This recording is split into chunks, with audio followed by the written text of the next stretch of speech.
સરસ આપણે સામાન કરી અને આગળ વધશું.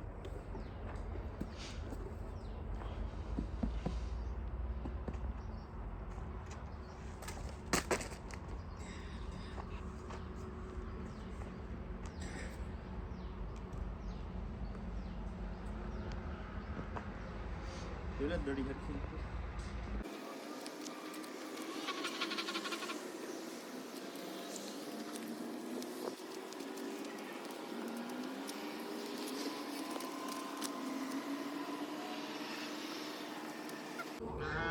તો મિત્રો કદાચ વિચારતા હશો કે વર્ધા પહેલી વખતની અંદર આવો સામાન કરવા દે છે. તો હવે હકીકતની આખી વાત એવી છે કે જે તે સમયે આને એ સામાનની ટેવ પાડેલી હતી. આપણે જ્યાંથી લીધી એ ભાઈને થોડીક પૂછપરછ કરી, થોડાક વિડીયો આપણે જોયા એટલે ખબર પડી. તો ઓલરેડી ચડાવ છે પણ સરસ એને પાછી તાલીમ આપવાની છે. પણ આપણી પાસે આવ્યા પછી એક અલગ જ રીતે આપણે એને તૈયાર કરીશું સરસ રીતે. જો આળસ મળે, હા હા, તો આ કુદરતી સ્ટ્રેચિંગ જે થઈ જાય એનાથી વિશેષ તો બીજું કાંઈ હોય નહીં. તો હવે આપણે પહેલાં મંદિરે જઈ ત્યાં નાળિયેર વધેરી અને આપણે શુભ શરૂઆત કરીશું. આપણી પાસે જે રીતે ચાલે એકદમ લીસી બીટની અંદર આપણે એને ચલાવી છે, ટ્રેન કરવી છે. અહીંયા સુધી હકાઈ લઈ જઈ અને રિટર્નમાં સવારી કરશું અથવા તો એ મેદાનની અંદર સવારી કરશું. તો ચાલો એ જ બધું વિડીયોની અંદર બતાવું. તો જય રામદેવ પીર બધાને. જો રામદેવ પીર દાદાનું આ સરસ મજાનું મંદિર છે અને કળિયુગના જે જીવતા જાગતા દેવ કહેવાય એમાં એક તો દાદા હનુમાનજી, માં ખોડિયાર અને સાથે રામદેવ પીર. કારણ કે આખ્યાનમાં જો સૌથી પ્રખ્યાત અને લોકને સૌથી મજા આવતી હોય ને તો એ રામા મંડળ છે. અને રામદેવ પીર હજી હાલ પરચા પૂરતા હોય એવું આપણને થાય. અને એમનું વાહન પણ અશ્વ છે અને એના કેટલા બધા એવા ગીત છે. અને લીલુલો છે ઘોડલો ને હાથમાં છે તીર, એનો હેલો સાંભળીએ એટલે આપણને મજા જ આવી જાય. તો હકીકતે લીલુલો ઘોડો એટલે રોજો જ થાય. અને કે આપણે કલરની અંદર મેલો રોજો અત્યારે કહેવાય. આ રહેતા હાવ રોજો સફેદ થઈ જાય. પણ જો રામદેવ પીરનો અશ્વય એકદમ સફેદ છે. ગજાવરને જ્યારે આપણે ચડાવ કર્યો ત્યારે હનુમાન દાદાએ ગયા હતા અને આજે અહીંયા આવ્યા. ગઈકાલે બીજનો અવસર હતો અને હવે સમય છે મેં કીધું એમ તો દાદાના ચરણોમાં પ્રાર્થના કરી અશ્વને એને આપણને બધાઈને સારું રહે અને સરસ મજાની સવારી કરી તો એ વિશેષ એક આનંદ છે. તો ચાલો હવે એ બધું કરી અને તમને વિડીયોમાં બતાવો.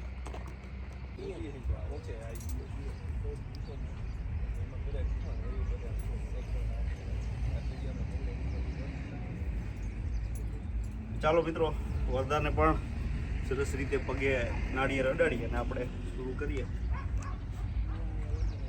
કૂતરા નો આવી જાય મંદિર એ બધી પ્રસરેલી.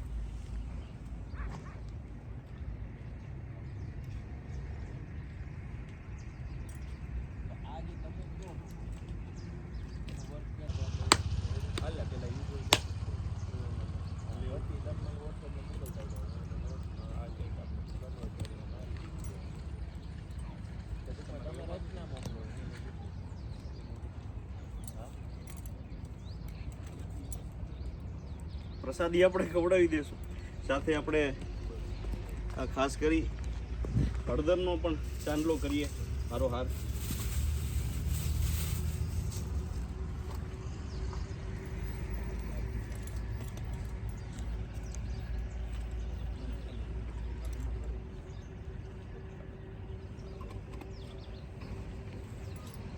તો હાલો હવે સવારી તરફ આગળ વધીએ. સામાન ટાઈટ કરી અને સરસ મજાનો આજનો આ દિવસ. અને આમ તમે જુઓ તો હજી પૂનમની શીતળતા છે. આમ સવારે રાત્રે તમને ખબર પડે. તો જય રામદેવ પીર. સરસ રીતે વર્ધાને પણ સવારીમાં મોજ આવે અને એમને પણ મજા આવે એવા આશીર્વાદ માગીએ. આ પશુ પ્રેમીઓ પણ ઘણા બધા સમયથી કહેતા હતા કે અમને વર્ધાને ક્યારે ચડાવ કરવાના છે. સાચી ઉંમર મને ખબર નથી. હકીકતે તમને કહું 32-33 મહિનાની આસપાસની એમની ઉંમર હોવી જોઈએ. અને આપણે બ્રેકડાઉન ઓલરેડી છે જ. તો હવે એ દિશામાં આપણે આગળ વધીએ છીએ. કોઈ ખોટી માન્યતા કે એલફેલ બોલાય નહીં. બાકી હું પોતે ખુદ 36 મહિના સિવાય ચડાવ ન કરું. તે આપણે ગજાવરને 35 મહિના કર્યો હતો એટલે 35-36 મહિનાની આસપાસ જ અશ્વ ચડાવ કરવા જોઈએ. તો હાલો હવે કેવી સવારી આપે છે એ આપણે જોઈએ.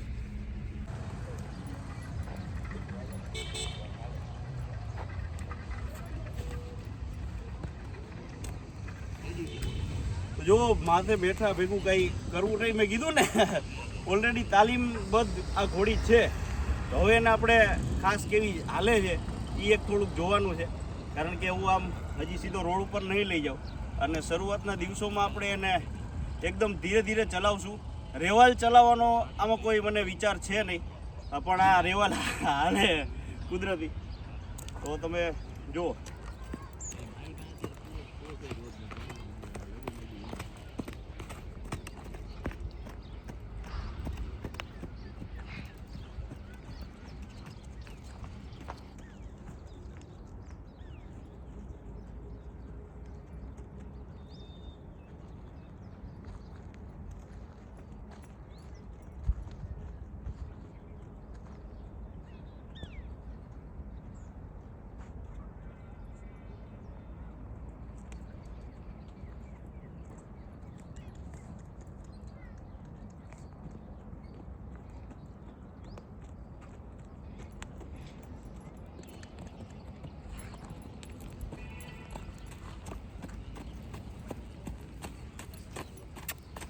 જો ટ્રોટ કેન્ટર ચાલતી હોય તેનાથી વિશેષ કંઈ છે નહીં.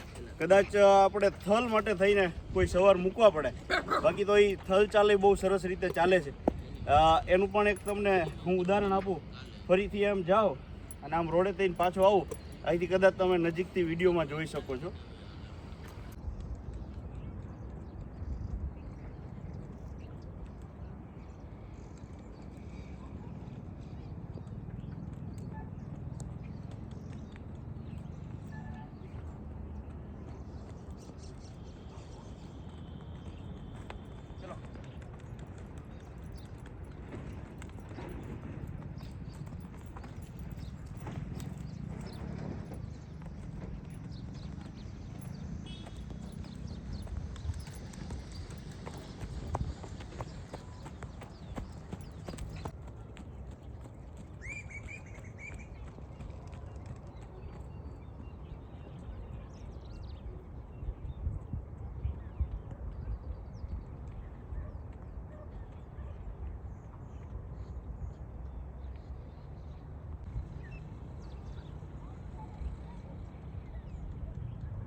તો ગજાવર ગયો, પછી રાજલ ઉપર જે સામાન્ય સવારી કરી છે મેં બેરબેક એમને, અને પછી વર્ધા ઉપર પહેલી વાર બેસવાનો આ અવસર મળ્યો છે. કેટલા તો વર્ધા ઉપર બેસવાનો આ પહેલી વખત આટલા મહિનાઓ પછી અવસર મળ્યો છે, એટલે એ એક આનંદ છે. થોડીક ગ્રીપાઈ થોડીક આપણી આડાવડી થઈ જાય એવું બને, કારણ કે ઘણો સમય થઈ ગયો, અંદાજિત 4-5 મહિના તમે ગણી લો. રાજલને આરામ બચવું આવ્યું એને મહિનો થઈ ગયો. તો આ બધી પરિસ્થિતિ પછી વર્ધાએ ખૂબ આમ જોયું, આ ભડક નથી એનું, આ બધું આપણને ગમે. એટલે હવે વાડી સુધી પાછું બેસીશ નહીં અત્યારે, પાછું ઉતરી અને આપણે હાઈલા જશું, અને સરસ મજાની રીતે એને પણ આરામ થઈ જાય. એક હારે એવું ન થાય કે આપણે એક હારે ઘમ દઈ દીધો છે, ચડાવ કર્યા ભેગી આપણે દબાદબી બોલાવી દીધી. તો આને હું પહેલાં માત્ર વોકની અંદર જાજો સમય રાખીશ, અને પછી ધીરે થલ અને પછી ટ્રોટ કેન્ટરમાં જ આપણે ચલાવીશું. રેવલ ચાલમાં કોઈ એવો વિચાર ખાસ અત્યારે હાલ છે નહીં. તો બસ મિત્રો, મળીએ છીએ આગળના વિડીયોની અંદર. સરસ મજાની રીતે આજે આપણે શુભ મુહૂર્ત કરી દીધું છે, એટલે હવે ફરીથી તમને સવારીના વ્લોગ પણ જોવા મળશે.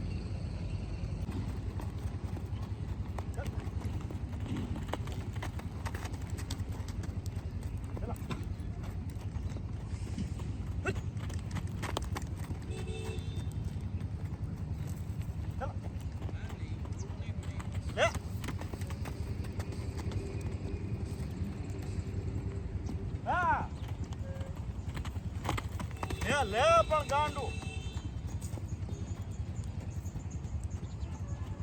ક્યાં ઉપાડો થાય તને?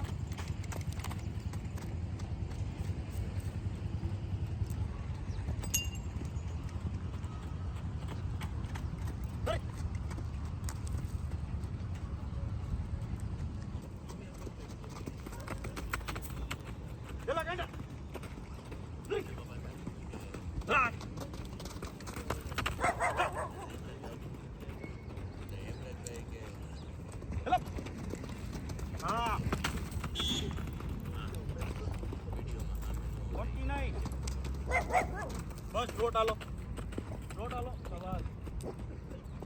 શાબાશ, વેરી ગુડ.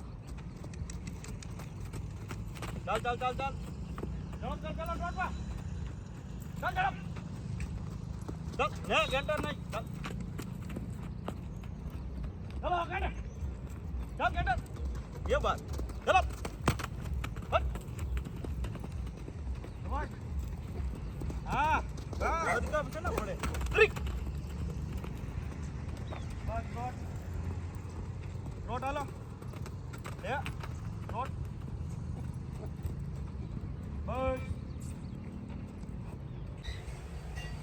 તો મિત્રો આ વિડીયોને આપણે અહીંયા સુધી રાખીએ છીએ. બાકીનું જે રેગ્યુલર કામ છે એ આપણે આગળ વધી અને કરશું, જેની અંદર ખરેરો છે, આ છે તે છે, જોગાણ આપી લીલું વાઢી રજકો હવે શરૂ થઈ ગયો છે, પેલો વાઢ આવી ગયો છે એટલે રજકો નાખી અને